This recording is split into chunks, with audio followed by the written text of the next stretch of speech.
السلام علیکم۔ آج ہم ایک ایسے قانون پر بات کرنے جا رہے ہیں جس نے پاکستان میں فیملی کے حقوق اور ذمہ داریوں کی پوری تصویر ہی بدل کر رکھ دی۔ جی ہاں، ہم بات کر رہے ہیں 1961 کے مسلم فیملی لاز آرڈیننس کی، جو معاشرتی اصلاحات کا ایک آپ کہہ لیں ماسٹر پلان تھا۔ تو پہلا سوال تو یہی ہے کہ آخر اس قانون کی ضرورت پڑی ہی کیوں؟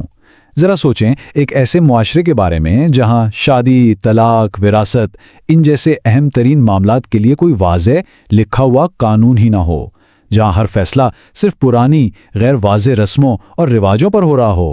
بالکل اسی بے ترتیبی اور کنفیوژن کو ختم کرنے کے لیے مسلم فیملی لاز آرڈیننس ایک حل بن کر سامنے آیا، اور یہ صرف چند قوانین کا مجموعہ نہیں تھا، نہیں، یہ تو ایک بالکل نئی بنیاد رکھنے کا، ایک نیا ڈھانچہ کھڑا کرنے کا پورا منصوبہ تھا۔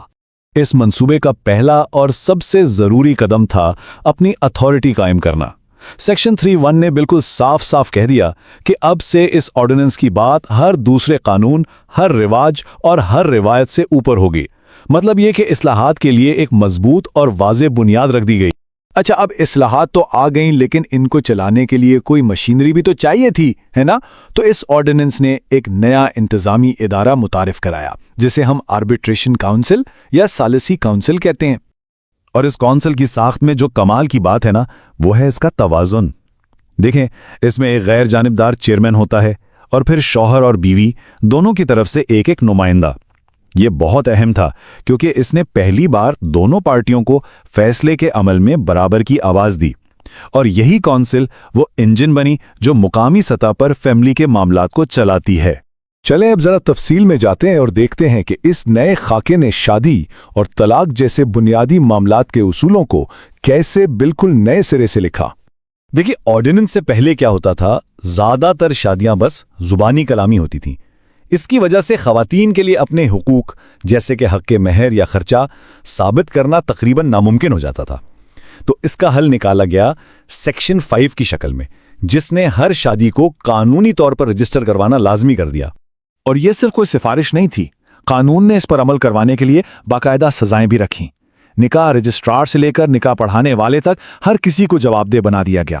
اس ایک قدم نے خواتین کو پہلی بار اپنے حقوق کے لیے ایک ٹھوس پکا قانونی ثبوت دے دیا۔ اب آتے ہیں ایک اور بہت بڑی تبدیلی پر، ایک سے زیادہ شادیوں کو ریگولیٹ کرنا۔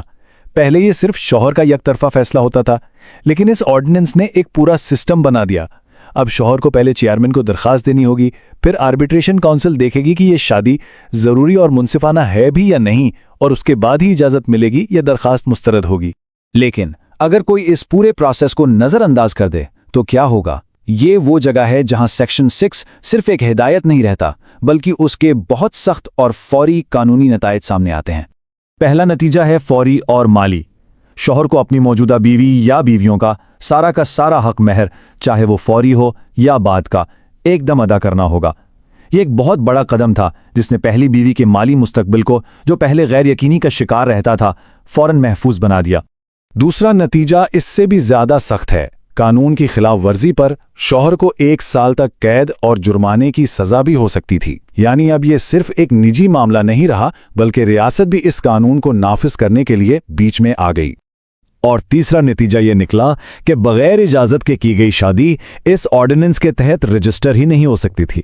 اس نے نئے رشتے کی قانونی حیثیت پر ہی ایک بہت بڑا سوالیہ نشان لگا دیا، جس سے نہ صرف دوسری بیوی بلکہ اس سے ہونے والے بچوں کے حقوق کے لیے بھی بہت سی پیچیدگیاں پیدا ہو گئیں۔ اس آرڈیننس نے طلاق کے پورے تصور کو ہی بدل دیا۔ اسے ایک لمحے میں دیے جانے والے زبانی فیصلے سے نکال کر 90 دن کے ایک باقاعدہ عمل میں تبدیل کر دیا۔ اب شوہر کو طلاق کا تحریری نوٹس چیئرمین کو دینا ہوتا ہے، جس کے بعد صلح کی کوششوں کے لیے 90 دن کا وقت ملتا ہے، اور طلاق اس مدت کے ختم ہونے پر ہی مؤثر ہوتی ہے۔ اس نئے طلاق کے قانون میں کچھ اور بھی اہم چیزیں شامل کی گئیں، جیسے کہ اگر بیوی حاملہ ہو تو طلاق بچے کی پیدائش تک مؤثر نہیں ہوتی، نوٹس نہ دینے پر سزا ہے، اور طلاق تفویض کے ذریعے عورت کو بھی طلاق کا حق دیا گیا ہے۔ اور ہاں، متعلقہ جوڑے کے لیے دوبارہ شادی کا راستہ بھی پہلے سے آسان بنا دیا گیا۔ اچھا جی، اب ذرا مالی حقوق کی بات کرتے ہیں، یعنی حق مہر اور نون و نفقہ۔ اس آرڈیننس نے خواتین کے لیے ان حقوق کو حاصل کرنے کے لیے بہت ٹھوس قانونی راستے بنائے۔ مثال کے طور پر اگر کوئی شوہر بیوی یا بچوں کو خرچہ نہیں دیتا تو وہ چیئرمین کو درخواست دے سکتے ہیں۔